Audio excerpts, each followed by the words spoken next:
তা বুঝিয়ে বলা কবি সুকুমার রায়। ও শ্যামা দাস, আয় তো দেখি, বসতো দেখি এখানে, সেই কথাটা বুঝিয়ে দেব 5 মিনিটে দেখে নে। জ্বর হয়েছে?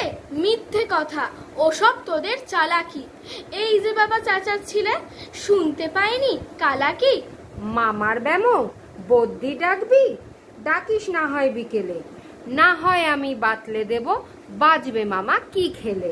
আজকে তোকে সেই কথাটা বোঝাবো, না বুঝবি তো মগজে তোর গজাল মেরে গোজাবো।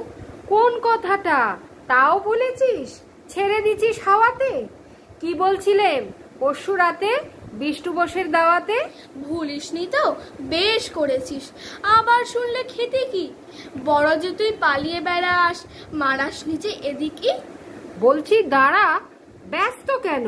বস তাহলে নিচুতেই। আজকালের এই ছোকরাগুলোর তর সয় না কিছুতেই। আবার দেখো, বসলি কেন? বইগুলো আর নামিয়ে, তুই থাকতে মুটের বোঝা বইতে যাব আমিয়ে। সাবধানে আন, ধরছি দাঁড়া। সেই আমাকেই ঘামালি, এই খেয়েছে, কোন আক্কেলে শব্দকোষটা নামালি? ঢের হয়েছে, আয় দেখি তুই, বসতো দেখি এদিকে। ওরে গোপাল, গোটা কয়েক পান দিতে বল খেদিকে। বলছিলাম কি, বস্তুপিণ্ড সূক্ষ্ম হতে স্থূলেতে, অর্থাৎ কিনা লাগছে ঠেলা পঞ্চভূতের মূলেতে।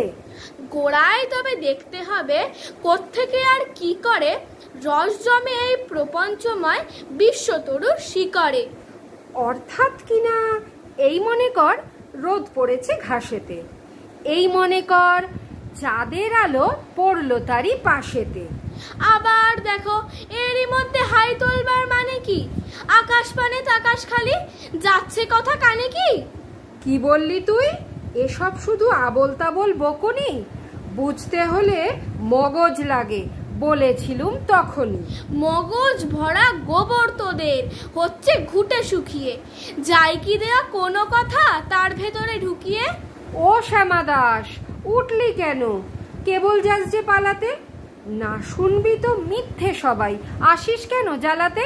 তত্ত্ব কথা যায় না কানে, যতই মরি চেঁচিয়ে, ইচ্ছে করে ডান পিঠেদের কান মুলে দি পেঁচিয়ে। তত্ত্ব কথা যায় না কানে, যতই মরি চেঁচিয়ে, ইচ্ছে করে ডান পিঠেদের কান মুলে দি পেঁচিয়ে। নমস্কার।